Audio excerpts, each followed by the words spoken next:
Bom dia, irmãos, graça e paz. Uma alegria podermos, nesta manhã, compartilhar a palavra do Senhor, nesse dia que é dele, onde nós nos reunimos para adorá-lo, para prestar-lhe culto, pois só ele é digno disso na nossa vida, no nosso dia, na nossa caminhada diária. Eu quero convidar os irmãos para que abram suas Bíblias, na carta de Paulo aos Romanos, capítulo 7.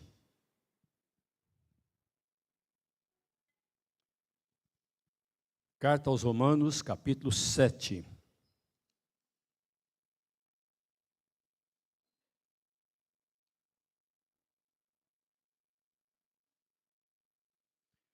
Nós vamos ler dos versos 15 a 25.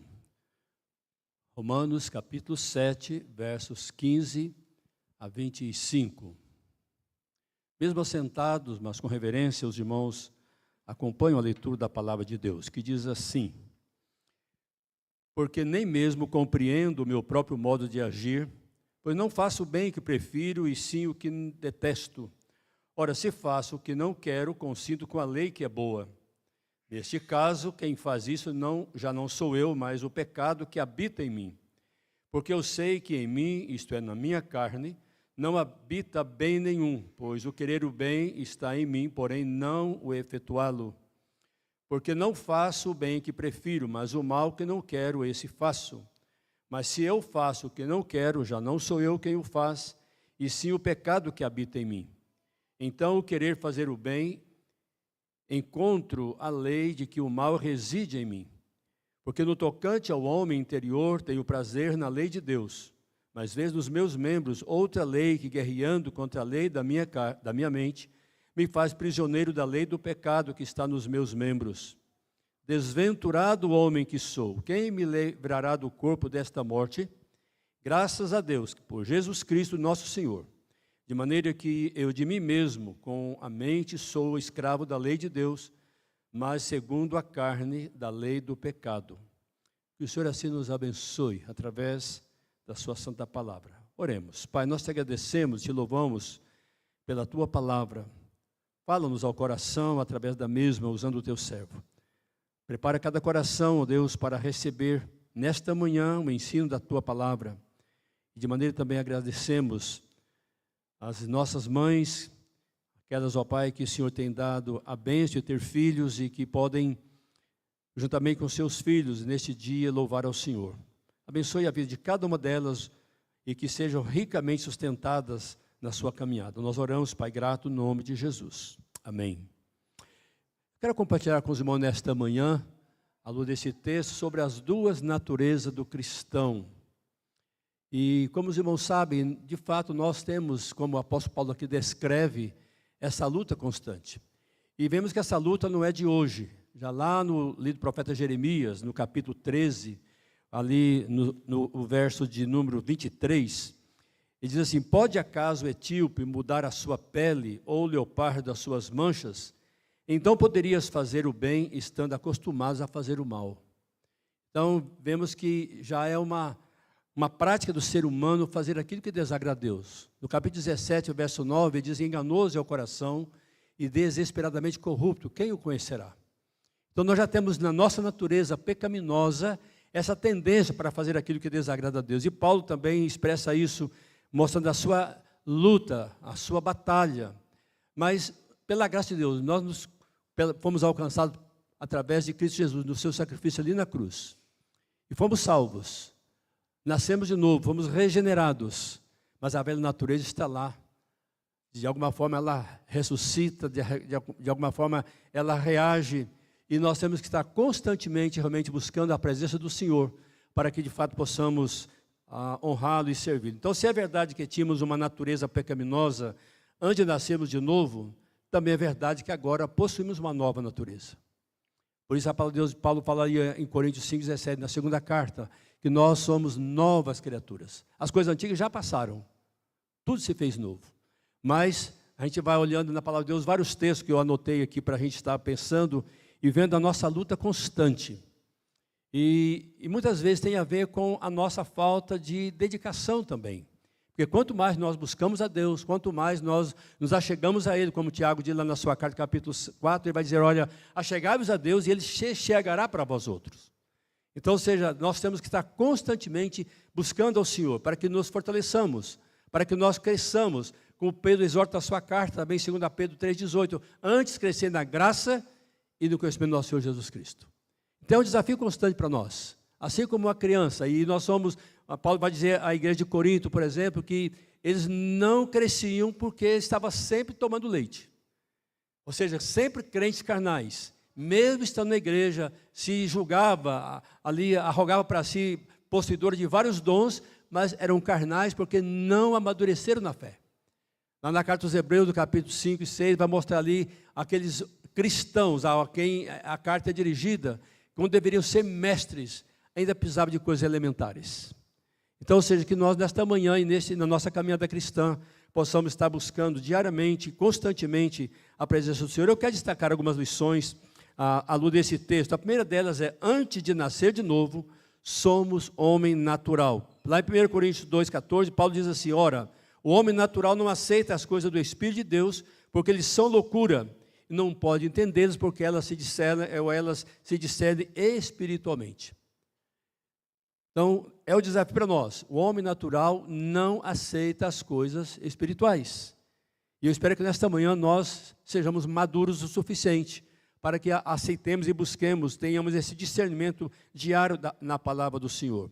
Uma outra verdade é que o salvo possui duas naturezas, o velho e o novo homem. E lá em Colossenses 3, 9 e 10, nós encontramos as seguintes palavras do apóstolo Paulo, escrevendo àquela igreja: não mintais uns aos outros, uma vez que vos despiste do velho homem com os seus feitos, e vos revesti do novo homem, que se refaz para o pleno conhecimento, segundo a imagem daquele que o criou.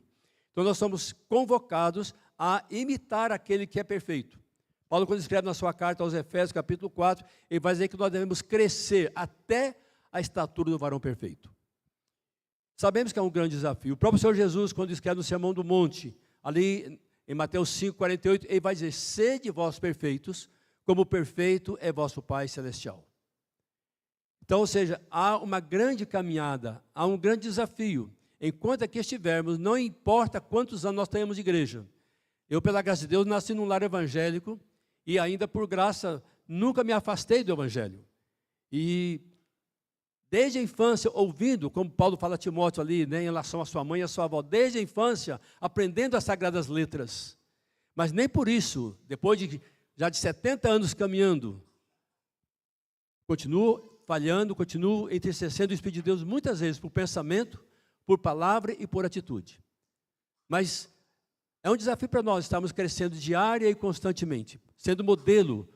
Paulo diz ali na sua carta a Timóteo, primeira carta 4,12, né? Olha, sede padrão dos fiéis na palavra, no procedimento, no amor, na fé, na pureza. Então, como novo, nascido de novo, nós temos esse desafio, deixar com que a natureza nova, despir, como diz aqui, despir do velho homem e revestir do novo homem que se refaz para o pleno conhecimento do Senhor, em relação àquele que nos criou. Uma outra verdade que nós encontramos nesse texto é, essas duas naturezas opõem-se uma à outra. Cada vez que uma triunfa, a outra é derrotada. Então vai depender daquilo, como você alimenta a sua vida. Se nós alimentamos mais a nossa carne, e hoje nós temos um problema muito sério, porque hoje nós não precisamos chegar em casa para assistir, para ligar a televisão e ver a programação. Hoje nós temos na palma da mão o celular, que muitas vezes nós não sabemos administrá-lo de forma sábia. E ali tem de tudo que a gente possa imaginar. Se nós estivermos sentados num ônibus, ou dirigindo é meio difícil, porque não tem como dirigir e ler ao mesmo tempo, né? Mas, assim, nós podemos ouvir, porque há muitas coisas que, os recursos que nós temos hoje, muito melhores do que no meu tempo, embora o reverendo Gustavo um pouquinho mais novo que eu, né, Gustavo? Mas nós não tínhamos esse recurso de ter no carro, ali, rádio, para ouvir programas especiais, bons para a nossa edificação.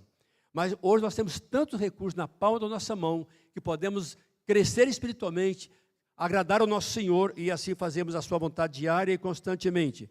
Paulo, quando escreve na sua carta aos Gálatas, capítulo 5, versos 13, 16 e 17, ele diz o seguinte: porque vós, irmãos, fostes chamados à liberdade, porém não useis da liberdade para dar ocasião à carne, Sede antes servos uns dos outros pelo amor. Digo, porém, andai no Espírito e jamais, faço questão de repetir, andai no Espírito e jamais satisfareis a concupiscência da carne. Porque a carne milita contra o Espírito contra a carne, porque são opostos entre si, para que não façais o que porventura seja do vosso querer. Então, essa palavra no original tem a ver com guerra mesmo, militância.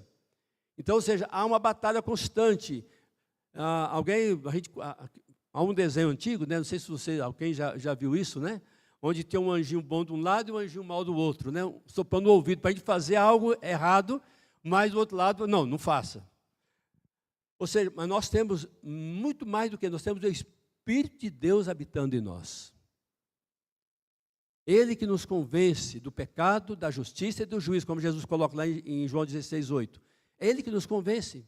E a cada vez que eu entristeço o seu Espírito, nós somos alertados, ora, peça perdão, mude de vida. Me entristece ver, irmãos, com certeza, pessoas na igreja há tantos anos, que se diz crente, e vive praticando as obras da carne.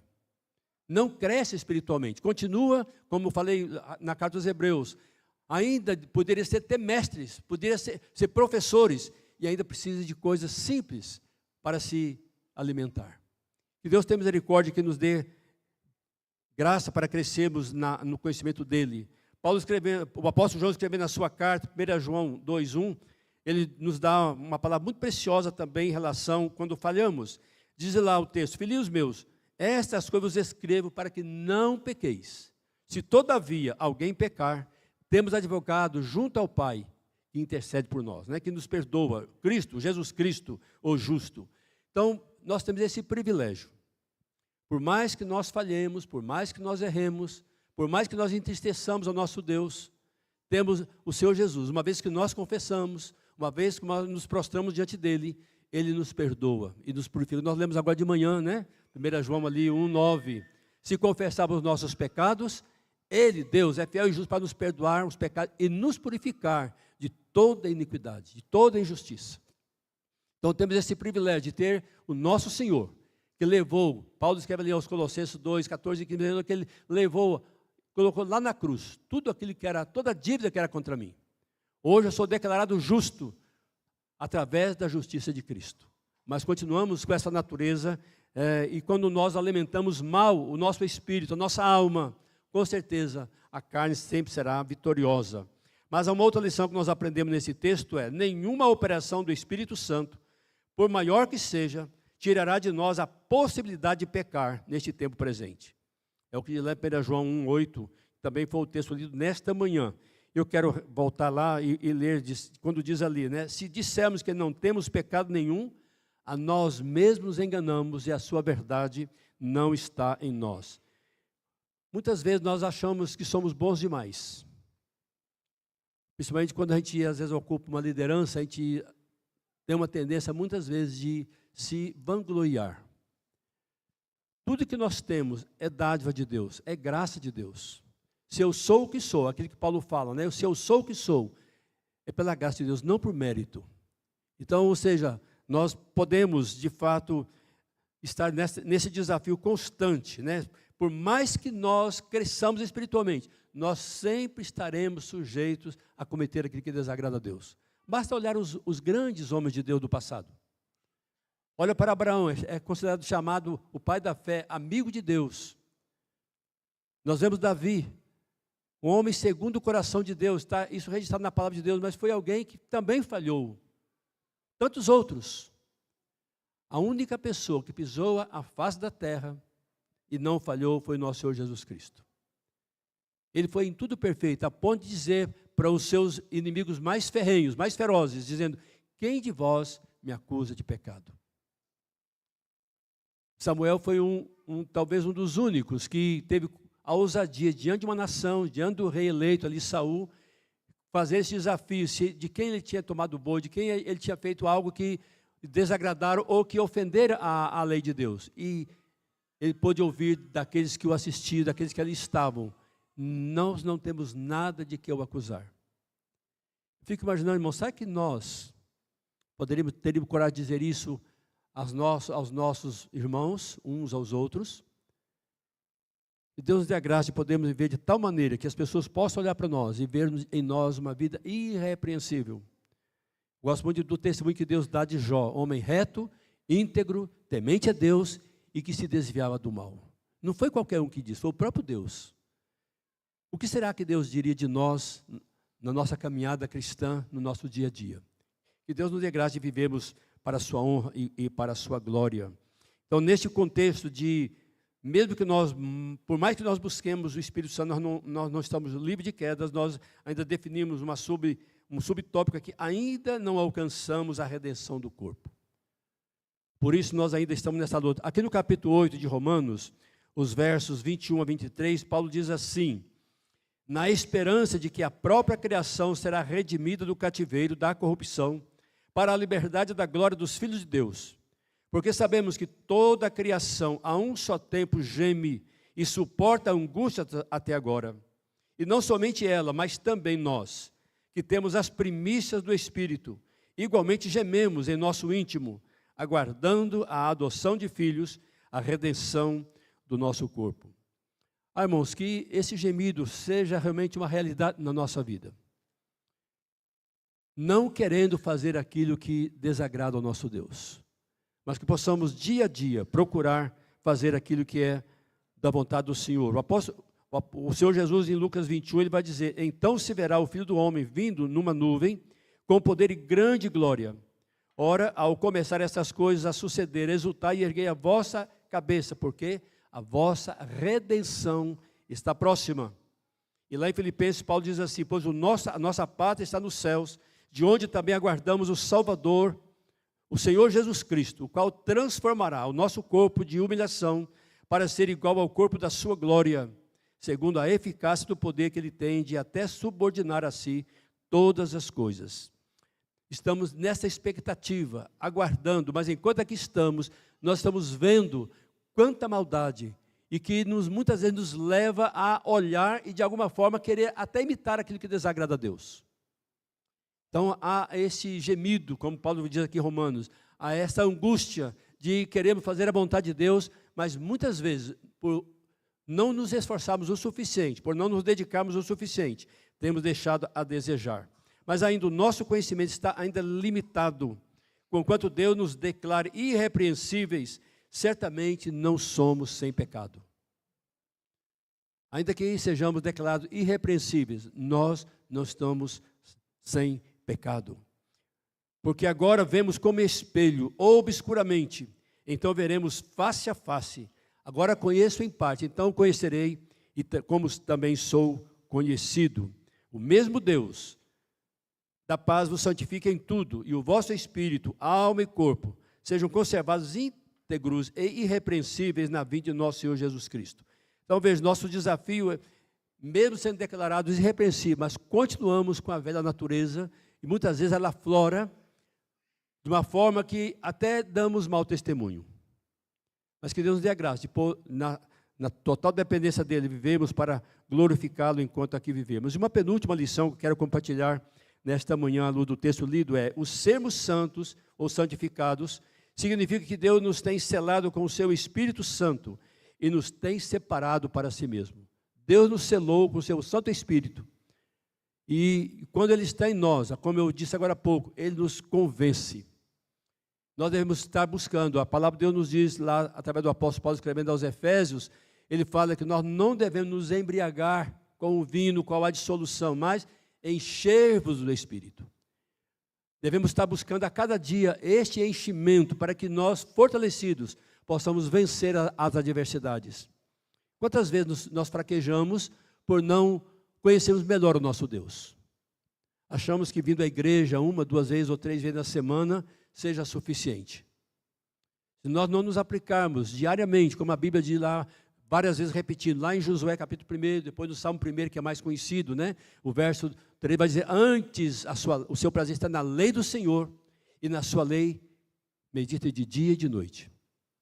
Lá no Salmo 119, verso 97, ele vai dizer: quanto amo a tua lei, é a minha meditação todo dia, não é uma vez por semana.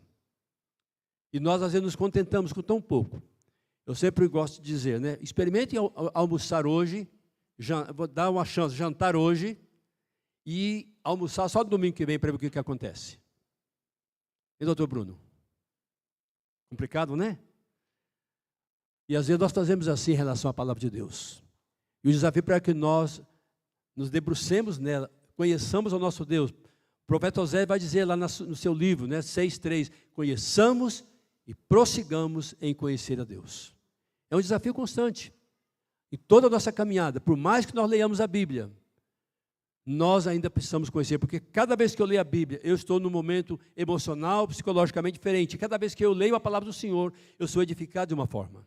Porque ela é preciosa, ela é mais, diz o salmista no Salmo 19, né? Ela é mais preciosa do que o ouro, é mais doce do que o mel ao nosso paladar. Que Deus nos dê a graça de podermos assim fazer crescendo em graça e conhecimento diante dEle. E a última lição que quero compartilhar com os irmãos diz: ser perfeito significa estar plenamente crescido. Nós devemos crescer constantemente. Crescer constantemente. Os irmãos têm filhos pequenos, eu já tive os meus, já estão bem criados, né? Mas se você percebe que o seu filho não está crescendo fisicamente, a primeira reação sua qual é? Levar num especialista. Porque não é normal uma criança não crescer de acordo com a sua fase, ter o peso adequado, ou a mais ou a menos. Espiritualmente, irmãos, também temos que nos avaliar a cada dia. Como está o meu relacionamento com Deus? Como eu estou crescendo? Como eu estou fazendo a vontade do meu Deus?